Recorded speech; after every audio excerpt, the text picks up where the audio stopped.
हम नहीं लेंगे, वो लोग नहीं लेगा तो चलेगा।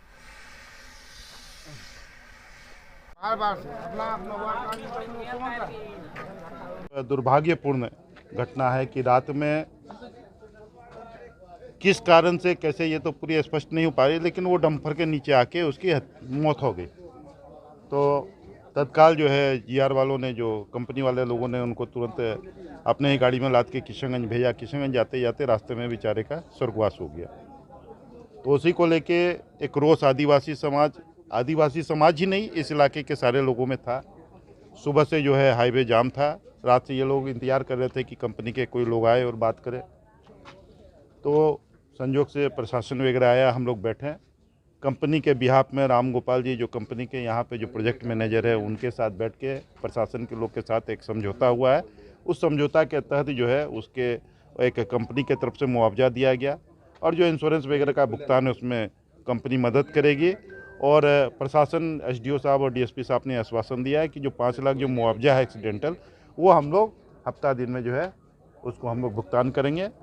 तो यही सब है। अब मान लीजिए जो चले गया उसको तो लौटा के नहीं लाया जा सकता, लेकिन एक राहत परिवार को दी जा सकती है, जो हम लोगों ने दिलवाने का प्रयास किया है। और अब तो यही कह सकते हैं कि ईश्वर उस युवा के, उसके आत्मा को शांति दे और उसको जो है ऊंचा स्थान, ऊंचा मुकाम प्रदान करे। लोग काफी आक्रोश हो गए थे सर, तोड़फाड़ भी की है सर। स्वाभाविक है। देखिए, एक युवा मैट्रिक ग्रेजुएट किया हुआ इस समाज में बहुत कम मिलता है, बिरले मिलता है। और वो लड़का अगर आज रहता तो निश्चित था कि वो आज नहीं तो कल सरकारी नौकरी में जाता है, और उससे कहीं ना कहीं इनके परिवार का स्तर भी बढ़ता, आने वाले जनरेशन में भी एक जो है बदलाव आता। तो ये परिवार उस चीज़ से वंचित रह गया, ये भी एक अफसोस का कारण है। सर क्या मामला हुई थी सर? कल रात्रि में कुर्लीकोट थाना के आसपास में यहाँ जीआर कंपनी 4 लेन का काम कर रही है। उसके रोलर से एक मनोज किस्कू नाम का एक सिक्योरिटी गार्ड था, धक्का लगने से उसकी मृत्यु हो गई। उसको लेके आदिवासी समुदाय काफ़ी आक्रोशित थे। मॉर्निंग में आए, विधि व्यवस्था की स्थिति थी यहाँ पे। दोनों पक्षों को बिठा के समझा बुझा के मामले को शांत कराया गया है।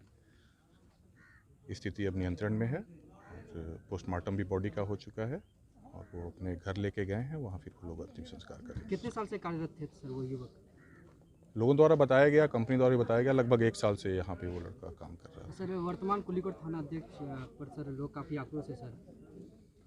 नहीं, ऐसी बात नहीं है। कुर्लीकोट थाना अध्यक्ष सुबह से लगे हुए हैं, रात्रि में भी थे। पोस्टमार्टम के लिए उन्होंने तत्काल भेजा बॉडी को। सर परिजनों का कहना है कि उन लोग के द्वारा बदतमीजी की गई है थाना अध्यक्ष के द्वारा, इसलिए आक्रोश। अगर ऐसी बात है तो एसडीपीओ साहब भी हैं साथ में, इसकी जांच की जाएगी और आगे विधि सम्मत कार्रवाई उस पर की जाएगी। क्या कुछ नुकसान भी हुई है क्या? हाँ, कुछ नुकसान हुआ है। थाने में कांड इसका दर्ज होगा, अनुसंधान किया जाएगा। एसडीपीओ साहब हैं साथ में और जो नियमानुसार कार्रवाई है वो की जाएगी। सर परिजनों के लिए क्या कुछ सहयोग राशि? परिजनों के लिए बिहार सरकार की तरफ से, अगर यहाँ के वो बिहार राज्य के वो निवासी होंगे, वो एस्टेब्लिश करके पोस्टमार्टम रिपोर्ट आएगी, डेथ सर्टिफिकेट आएगा, उसके बाद परिवहन विभाग की तरफ से 5 लाख रुपए निकटतम आश्रित को देने का प्रावधान है, उसको हम लोग आगे करेंगे। परिजन हत्या के आरोप लगा रहे सर, प्रथम दृष्टिकोण क्या लगता है सर? इसके लिए पुलिस है, कांड दर्ज होगा, एफआईआर दर्ज होगा। अनुसंधान के क्रम में जो बात आएगी उसके अनुसार आगे की कार्रवाई होगी। कंपनी में कार्यरत एक युवक की आज मौत हो गई, जिसको लेकर आदिवासी समुदाय काफ़ी आक्रोश हुआ कि कैंप में तोड़फाड़ भी किया गया सर, क्या सहयोग किया गया आपके द्वारा उसमें? देखिए, जो युवक जिसकी मृत्यु हुई है वो हमारा भाई है, और मृत्यु किसी भी कारणवश दुखद होती है। वो एक ग्रेजुएट युवक था, हमारे यहाँ सुरक्षा अधिकारी के रूप में था। किसी कारणवश उसकी ड्यूटी जिस पॉइंट पे थी वो वहाँ गया, और शाम के टाइम खाना खाने के बाद नींद आ जाती है तो वो बिल्कुल मशीन के नीचे ही सो गया। ऑपरेटर्स जिसको मशीन चलानी थी उसको ये अंदाज़ नहीं लगा, क्योंकि अंधेरा था, कि कोई आदमी सो रहा या नहीं सो रहा, और गलतीवश मशीन स्टार्ट हुई और वो मशीन के नीचे आ गया। जैसे ही वो मशीन के साथ उसका इंसिडेंट हुआ, तुरंत हम लोगों को मैसेज मिला कि साहब इस तरीके से दुर्घटना हुई है। कंपनी ने तुरंत एम्बुलेंस भेजी, और जब हमने वहाँ जाकर देखा तो वो बेचारा सांस चल रहा था, वो इस अवस्था में था। तो हमने तुरंत उसको उठा के एम्बुलेंस से डिस्ट्रिक्ट हॉस्पिटल भेजा गया, और पुलिस को इत्तला भी की कि साहब इस तरीके से दुर्घटना हुई है, और आप उनके परिवार को ये सूचना कर दें कि उनके साथ इस तरीके से दुर्घटना हुई। लेकिन डिस्ट्रिक्ट हॉस्पिटल तक जाते जाते वो सर्वाइव नहीं कर सका और उसकी दुखद मृत्यु हो गई। अगर आपके कर्मी के लापरवाही के कारण सर एक युवक का जान चले गया सर? नहीं, कर्मी की लापरवाही बोलना, मैं ये नहीं कह रहा कि बिल्कुल लापरवाही नहीं है, लेकिन पूरी लापरवाही नहीं है। लापरवाही तो उस मित्र की भी है, उस सज्जन की जो मशीन के नीचे सो रहा था। तो अब कोई आदमी ऑपरेटर अपनी मशीन चलाएगा, लेकिन जिस आदमी को सोना है उसको तो थोड़ा सुरक्षित जगह देख के सोना चाहिए।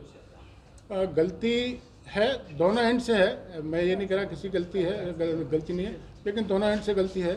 अब ज़्यादा गलती बोले कम गलती बोले उससे कोई नतीजा नहीं निकलता, गलतियां हैं दोनों तरफ से हैं। सुरक्षा जो हमारे मित्र थे उनको भी कम से कम सोने के लिए ऐसी जगह उचित सोचनी चाहिए थी कि यार मैं कहीं आराम कर रहा हूँ तो कहीं इस तरीके का ना हो। परिजन तो हत्या के आरोप लगा रहे हैं, तो कहाँ तक ये सही है? देखिए, हत्या की बात होती तो एक्सीडेंट के साथ हम उसको तुरंत हॉस्पिटल नहीं लेके जाते और पुलिस को इत्तला नहीं करते, यदि हत्या का मामला होता तो। कितने साल से कार्यरत थे वो युवक आपके? ये करीब पिछले 6-7 महीने से अपनी कंपनी में था। परिवार को क्या सहयोग दिया गया आपके द्वारा?